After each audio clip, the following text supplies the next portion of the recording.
Welcome, LA Progressive friends and family and readers. This is Sharon and Sharon Kyle, publisher of the LA Progressive. And I'm here today with Gina Viola. Gina, did I say your last name correctly? Did I You pronounce it did. Thank correctly? you. Thank you.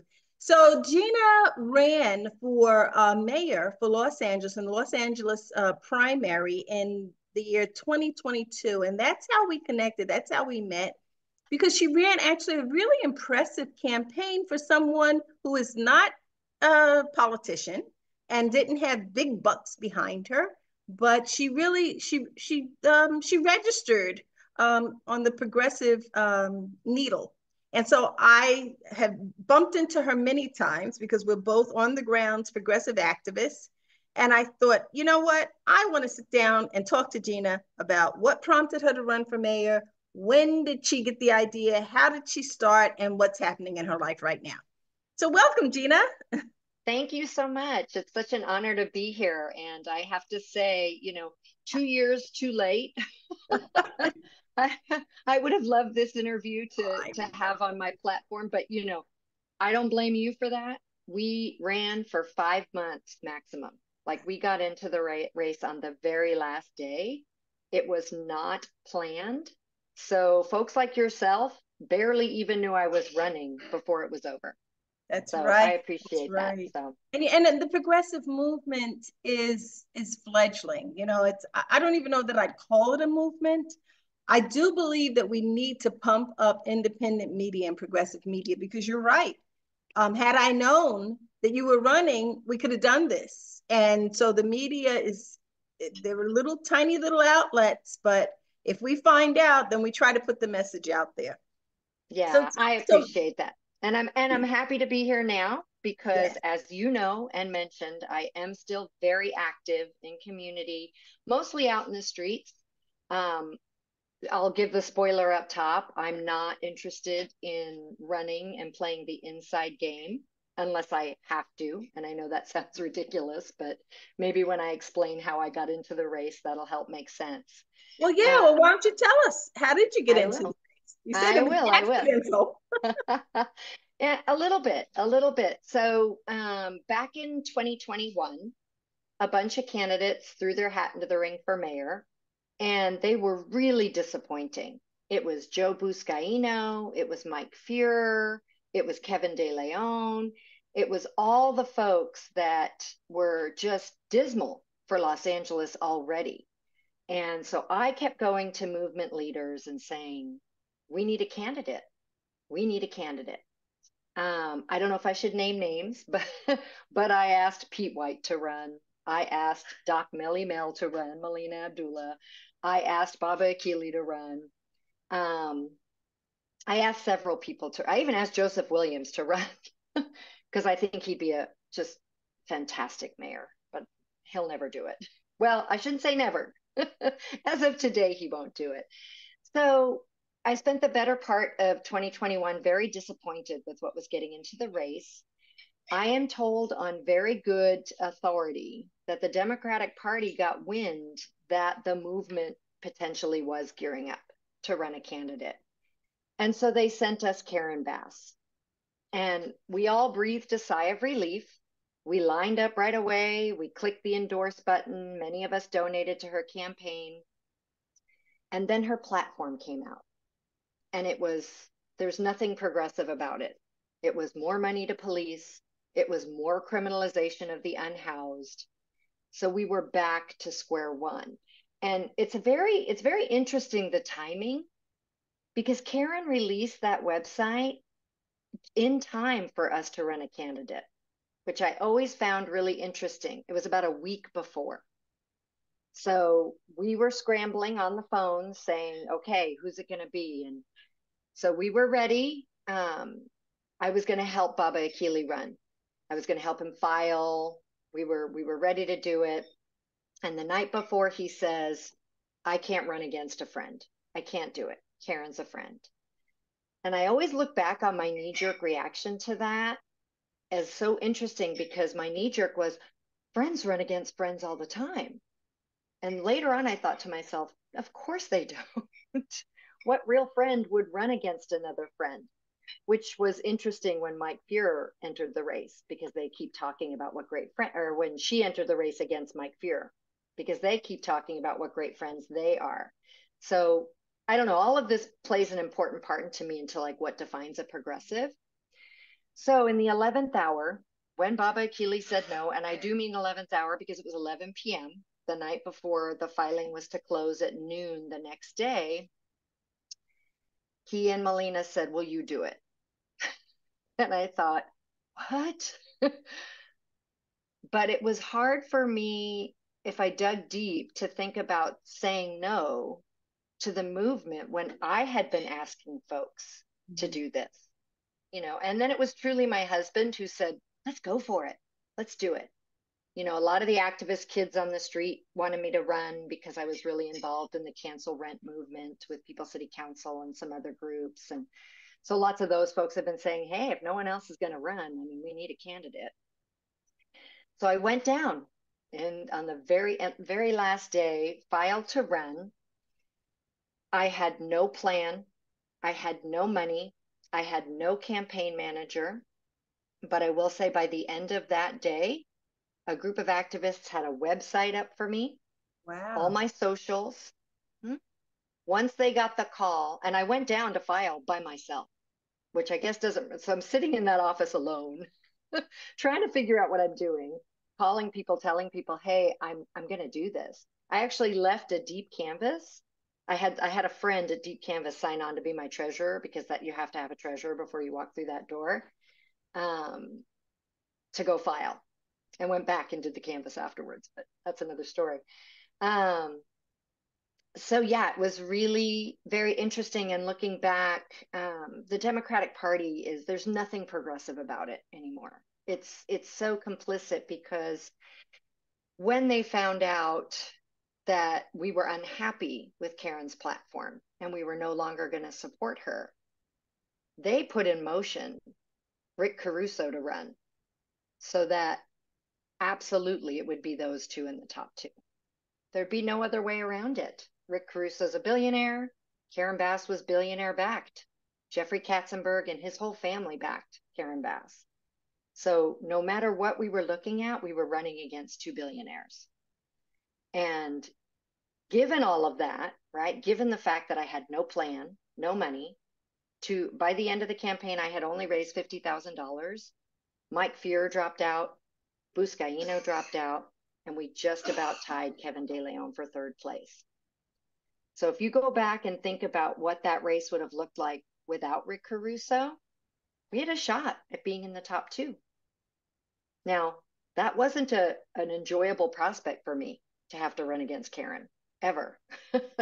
Not something I wanted to do. In fact, when I went on Dominique DePrima's show, the first question she asked me was, why are you trying to block the first Black woman from being mayor of Los Angeles? And I thought it was such an interesting question. Can't remember if that's exactly how she phrased it, but I wasn't trying to block her. She just wasn't going to represent us. And I feel like 2 years later, there are commencement speeches, and I can't think of the woman's name right now, the famous commencement speech that happened have this to year, be that trustworthy. Black faces in high places will not. Black faces in high places are not going to save us. Just look at the Black proponents of Cop City in Atlanta's leadership class. Save us. And, we're really seeing that play out across the country. And in academia, in mayor positions, police chief positions, governor positions. It's a really despicable thing that the Democratic Party's doing, using, Black folks like this. I'm just going to say it straight up. Yeah, it's despicable, but it's not new. And, if we look at the history of both parties, they've always served the interests of deep pockets, whether it's deep-pocketed corporations or very wealthy individuals. That's why they exist. It's kind of scary when you look at people like Karen Bass, who I believe in her heart of hearts is a progressive. But there's only so much that she can do, because the real bosses are not progressives. And I believe that the real bosses are the same on both the Democratic side and the Republican side. It is the great duopoly. And that great duopoly is run by the same group of people. We don't have a problem of left versus right. I don't believe that. I think we have a problem of top versus bottom. And the bottom is getting bigger and bigger and bigger. And the top is getting more concentrated and more wealthy and more powerful. So, yeah, I mean, but I see power in our numbers, and we continue to be distracted by the social elements of our movement. I mean, we've seen this since the civil rights era, right? We are constantly divided and pitted against one another, or distracted, quite frankly, by these social concepts, like, right, like they're telling us we have to vote blue no matter who, or, you know, all trans folks are going to go to concentration camps, or, you know, all immigrants are going to go to concentration camps. I mean, this is what I was on a call this week with some really incredible people in our movement, including Carol Fife and some others, you know, but really saying, like, we have to vote for Biden, right? We have to do this because it's going to be so much worse under Trump. And the frustration for me is who we need to be talking to are the Trump voters, right? There are lots of Trump voters, believe it or not, who probably care about trans issues, who probably care about gay issues, who probably care about Black liberation, who maybe care about a myriad of things, but we've written them off. And instead, we want to hold the feet to the fire of the few progressive people to keep lining up under this duopoly. You know, people will talk out of both sides of their mouths because they'll say, let's imagine better. Well, we can imagine better. We actually have several third-party candidates running that I think are far superior to the two old white men that we are being told are our only option. And so let's get back to this topic of talking to the Trump voters. yeah, I have to admit that I'm one of these people who have written them off, because in my opinion, once a person gets to be so radical, in my mind, to vote for Trump is a radical move. It is the move of an extremist that sits on the polar opposite of where I sit. And maybe I'm wrong. I agreed with you in 2016. I did. I wrote them off. I was like, if you the vote for Trump is the racist vote, I can't see it any other way. That's what you're backing. I don't think that's true for a lot of the Trump voters. I think they are so disillusioned with our system of government, and they see him as an outsider. Yeah. Now, yeah. we know that he's not. We know he's one of the 8 guys who've been in the room making decisions for us for decades, right? We know he's part of that corporatocracy that actually runs our country. But they very, very cleverly erase the dots that it's them, right? We don't see that it's Mark Zuckerberg, Elon Musk, Jeff Bezos, Bill Gates, you know, Donald Trump. You know, all these billionaires have been running our country for decades, but very cleverly blaming it on government, right? Anytime we have any kind of problems, it's either, oh, we've gone too liberal, right? We've gone too far. We let gay people get married. Now we have all these issues. We're teaching critical race theory. Now we have all these issues. Again, those are all very clever, divisive tactics that keep us squabbling in our movement. Right. And I believe that they are divisive tactics because at the root, we are so divided as a nation. Now, probably our biggest divide is the racial divide. Because if you look at who is voting for Trump, although they're saying that increasingly more and more Black men are voting for Trump, I doubt that that's true. Maybe more are voting for him this year. I hope that's not true. I hope it's not true. I hope it's not true. I do understand the disillusionment. I believe that they have legitimate reasons, they being Black men, Black women, people of color, have reasons to be disillusioned by the current offering. But I think that the reason that these divisive tactics register and why they work is because we already have such a different way of viewing the problems in this country. And then couple that with the lack of information, valuable information in our educational system, and the banning of books, it's very, very difficult for us to come together on the same page. So I applaud anyone who wants to try to do that, and I would support that. And that being reaching out to Trump voters. But it just seems like it has gotten so toxic and almost as if we're sitting on a powder keg. Yeah, listen, it's not an easy prospect, and the only way to do it is one-to-one. You know, it's this deep canvassing that we've been doing. White People for Black Lives has been deep canvassing now since 2018. So we have been canvassing white folks in LA County about racism. And, you know, pre-George So how Floyd. is that? So I didn't know that that's Right. so that's what you've been doing, because I can only, it seems to me that the group that would have the greatest impact would have to be white people. White Absolutely. progressives are going to have to reach out. I'm talking about, yeah, I'm not talking about you talking to Trump voters. I'm talking about white people talking to Trump voters. And it's frustrating for me because even our parent organization isn't really doing that either. You know, when they go out and they do their deep canvassing in swing states, they're canvassing to get folks to the polls they think they can get to vote for Biden. They're, you know, most of us have abandoned the Trump voters and written them off. And the danger here is this. If you look at this last election here in Los Angeles, this last primary, 2024, do you know that that voting base skewed older and whiter? I mean, this is, I know. How can that be in 2024? Well, I'll tell you how it is. Adam Schiff decided he wanted to run against the Republican, right? So the baseball player who's, I don't know why I can't commit his name to memory. I know, Garvey, Steve Garvey. Steve Garvey, thank you. Garvey. He wanted to run against Steve Garvey. So he did everything he could. The Democratic Party did everything they could to make sure it wasn't going to be Barbara Lee. It wasn't going to be Katie Porter, right? What that did is it reinvigorated the older white folks who actually, believe it or not, had stopped voting because their interests weren't being met. So now, and we're looking at that's going to be such an issue for us statewide, up and down the ballot. A lot of assembly people who weren't expecting to run against a Republican in the runoff are running against a Republican in the runoff. And I'm going to venture to say that Steve Garvey is going to bring out a lot of folks who are going to line up behind those Republicans. And again, it gets frustrating to even talk about it in these terms because I see both parties the same.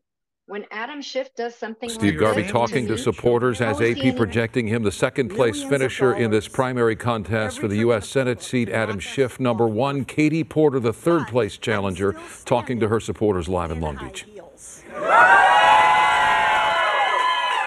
that is all because of you. So the most important thing I want to say tonight is thank you. Because of you, we had the establishment running scared, withstanding 3-to-1 in TV spending and an onslaught of billionaires who spent millions peddling lies, and our opponent spending more to boost the Republican than promoting his own campaign. I want to thank than the Republicans.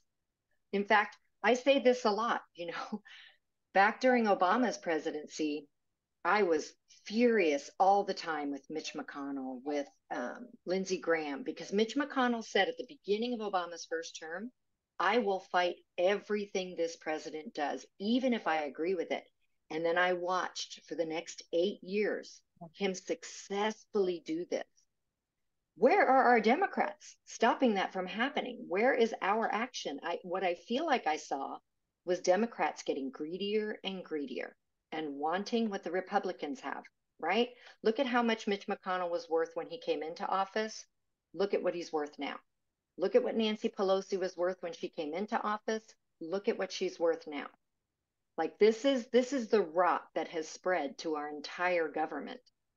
So, you know, going out and talking to voters to get them to the polls, I can tell you Generation Z, they absolutely think voting is useless. Well, and they have reason. They have yeah, legitimate reasons to think that it's very difficult to convince them. I don't think it's useless, but I think it is useless if we don't get huge numbers out. That's the thing. My daughter registered to vote, right? She was 18. This is her first election. Like, we were as excited as we could be. Her excitement didn't match ours, but she did it because she lives in a household of voters where that's, a value to us. But I'm telling you, after running, the other thing that's happened for me is I don't think I'll never be able to vote against my values again. And the truth of that's going to look like on my ballot is I'm going to have some blank spots on my ballot. I'm not going to vote for California Senator. I'm not voting for Adam Schiff. Absolutely not. I'm not voting. I'm not even going to vote for my assemblyman. And I'll tell you why. My assemblyman is Rick Zabur. And I handed him, along with a group of other people, 1,000 signatures for CalCare, right? From his district, 1,000 signatures. And he still wouldn't agree to support the bill. These are things, and I can't vote for who's running against him. She is January 6th, anti-vax. Yeah.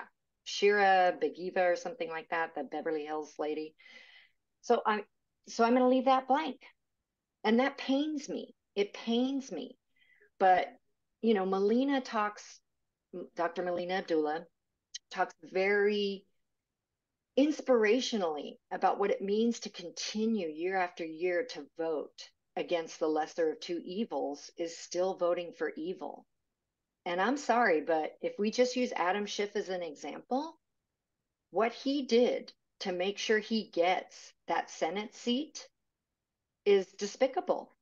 And it's going to have everlasting impact on races up and down our state. Yeah, I hear you. In some ways, we're fortunate because we live in California. We can vote for whoever we want for president. Right. We can vote for whoever we want. Which is a problem when you think about it. It is a problem. It's a problem. But I think that it does send a message. It sends a message to the rest of the country. It sends a message to the parties and I think that they take heed. They take note. They look and see how large the groundswell support is for progressive candidates, progressive movements. And so we say this, and Bernie is on the tip of my tongue here. Our state went for him twice, by and large. Does it ever make you wonder why Bernie didn't come out and explain to us? Do you ever feel like perhaps maybe Bernie played us all the time? You think he played? I worry that he grifted the working class of this country 2 times to the tune of $100 million. I mean, people who could not afford to give him money gave him money. And the reason I say that isn't because he wasn't vocal about what happened with the Democrats, but when they didn't give him the primary, right? When they didn't give him the nomination, why didn't he go back and get us Medicare for all? Why didn't he do some of the things he would have had some juice to do? And frankly, I haven't seen him do anything except take the working class money twice. And the second time was a bridge. Hard to understand. It's just so hard to understand. Again, the machine is, like he's not even a Democrat, right? He's an independent. Yeah. Right. It makes me feel like maybe his life was in danger or members of his family. I mean, come on. Look at all these movements where movement leaders disappear overnight. I mean, that's real. That's real. I mean, I don't know why you wouldn't just retire at, 108 years old or however old, I'm just kidding, however old Bernie is now. But, the second time the Democratic Party did this was March 3rd, 2020. And that night, we had a very big victory here in Los Angeles. Measure R had passed, which is why we started deep canvassing, because Measure R was the Reform LA jails measure to make sure that we didn't, Yeah, and I'll put some information. I'll put in when I post this in the article. I'll put some information about. Okay, good. Things that we're talking about. Great. So Measure R. So that's why we started deep canvassing, because when we got into a room and we said, okay, what can white folks do to help with Measure R? Because white voters are not going to even look at this measure, let alone think it applies to them. So Patrice Cullors, was like, talk to folks at White People for Black Lives, and we came up with this plan that we would deep canvass white voters in LA County to have in-depth conversations at the door. And Measure R won by 73%. And I'm not saying it was only because of our deep canvassing, because it was a great campaign overall, but I do think our deep canvassing had a profound effect, and it laid the groundwork for Measure J, because Measure J, which came later, put dollars and cents to Measure R, right? Measure R was the Alternatives to Incarceration report, and then Measure J is what funded that, right? The county should be giving us $1 billion a year towards alternatives to incarceration. Of course, we're fighting everything in court, and the county. It's interesting. I knocked on a lot of doors where they read it, and I talked, and they're like, this all sounds really great, but the county's never going to do it. And at the time, I thought, well, what are you talking about? We're going to vote for it. They're going to have to. I really wish I could go back and knock on some of those doors and be like, you were right. I was wrong. The county's not doing it. But going back to that night, that victory night for us, which was a huge victory, I didn't even go to the party because I was so despondent that Joe Biden became our candidate that night. Because Sharon, let me tell you, I had been canvassing, like I said, since 2018, all over LA County, white voters. You know what sign I never saw in anyone's yard ever? Joe Biden. Right. I saw Warren. I saw, I don't remember if Hillary was, I saw other signs, Elizabeth Warren, but it was Bernie. It was Bernie. Our county wanted Bernie. Our state wanted Bernie.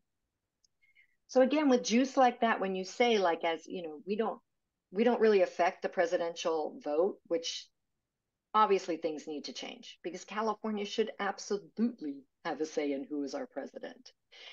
But it always reminds me that, I firmly believe all politics are local, which is why I dig in so deeply at a local level and almost ignore the federal stuff for the most part. Because when I think about what affects my daily life, my children's daily life, my community's daily life, it's what's happening here at City Council, right?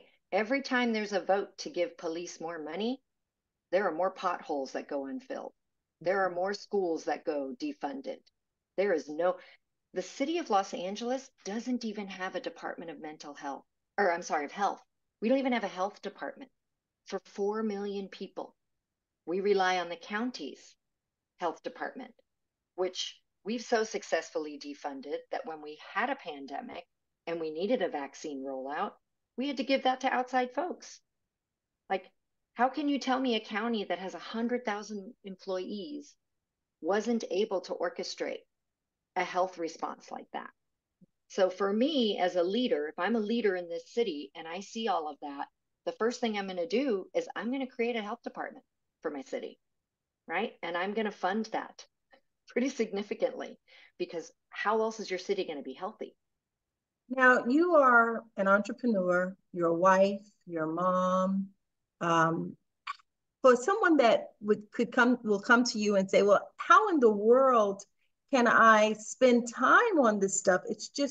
It's overwhelming. There's too much to do. So many people just kind of throw their hands up and say, this is beyond me. Just being a mother and having a business is more than I can even handle. What do you say to that?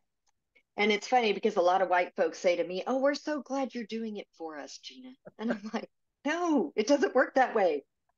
Believe it or not, I'm not God. Like, I don't get to make any decisions here, right? Like, we need numbers. So don't use me as an example, because I'm in way too many spaces and I'm trying to pick my lane. I truly, truly am, because it's hard. Like, I don't get ready anymore. Like, there's no makeup going on this face. There's no hair being blown. There's, but it's truly what ignites you. Like, what are you passionate about? With the work we do in White People for Black Lives, we ask people to define their personal stake in this work. And it's wildly different for everyone. For me, Black liberation resonates, right? For me, I need the police to stop killing Black people. That moves my butt out of the house and down to police commission and down to EPA every week. because I know very deeply, like, this is something I need to see change in my life, like tomorrow, in my lifetime. So for other folks I know, it's single payer healthcare, right? They need to see single payer healthcare, right? So pick that lane. I mean, I truly believe that if that bill had been part of the reparations package this year, and if the nurses had taken BLM as a full co-sponsor on the bill, then I don't think Buffy Wicks could have killed it in appropriations so easily. I don't think her district is Oakland, right?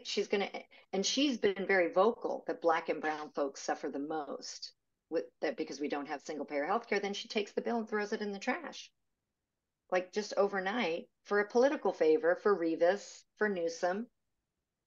You know, these things, when I see this rot in the Democratic Party, and frankly, all the way down to the delegate level, because part of what we were doing at Healthcare for Us is we were trying to play an outside game to get single payer healthcare passed. We got too sucked into the inside game. But we went to the KDAM convention, not this year, but last year. We unfurled a banner in front of Newsom. We embarrassed him so badly. That was the only speech they didn't repost later. So for those listening that don't know what KDEM is, that's the California Democratic Party, CADEM, California Democratic Party. Right, their big annual convention. We didn't go this year, shame on us, but we went last year. And, you know, the interesting thing is we were really trying to organize the delegates, and especially the Progressive Caucus and the Good Trouble slate, to join us in chanting him down. And I cannot tell you how hard it was to do that. How hard it was. Like, it's really kind of, I keep thinking we're going to send people who will move the party, but the truth is the party moves them if they stay in for any length of time. And if we don't break this duopoly, and we have some wonderful ways to do that right now. So how would you suggest that we break this duopoly? I mean, I think we need to be taken seriously with a third party issue. I think we need to reach out to folks that are disenfranchised, right? Gen Zers. We need to reach out to folks who, and I'm not even going to call it apathetic. It's not apathy, it's disenfranchisement. It's you have multi-generations of people who have watched their parents, their grandparents, people vote, and nothing changes. In fact, things get worse. You watch a budget get put out with $23 billion being spent on homelessness, and we have more unhoused people on the street than ever before, with more entering every day. So it's pretty clear to folks that who's running the show is not changing things, right?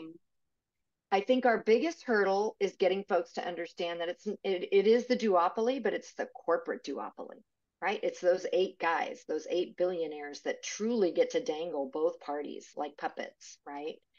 And this is who makes those decisions. And we have to find somebody who's willing to run outside of that. When Marianne Williamson first got into the race, I was like, why in the world would you run as a Democrat unless you're planning to do what Bernie did? Because they already said they weren't going to let there be a primary. They were very vocal about that. And I have a friend who talked to her campaign manager, and I was like, I guess if she's going to do it, she should run on one thing: Medicare for all. Yeah. I'm like, if somebody runs on Medicare for all, they will win. But again, running as a Democrat, to me, it's like, what are you going to do? You're going to do more of the same. So we have exciting outsiders, right? We have, even Kenneth Mejia wasn't always a Democrat, and he may not be anymore. I know he had planned to unregister at some point. I'm not sure if he followed through on that. But like, the more people we can support that are running outside these parties, the better. Thank you for sticking around. If you like the LA Progressive content and the discussions we have here, please consider clicking the subscribe button below, and also give us a thumbs up. That helps to grow our audience by feeding the algorithm, which helps to get this content in front of more eyes. Thanks for stopping by. We really appreciate your support.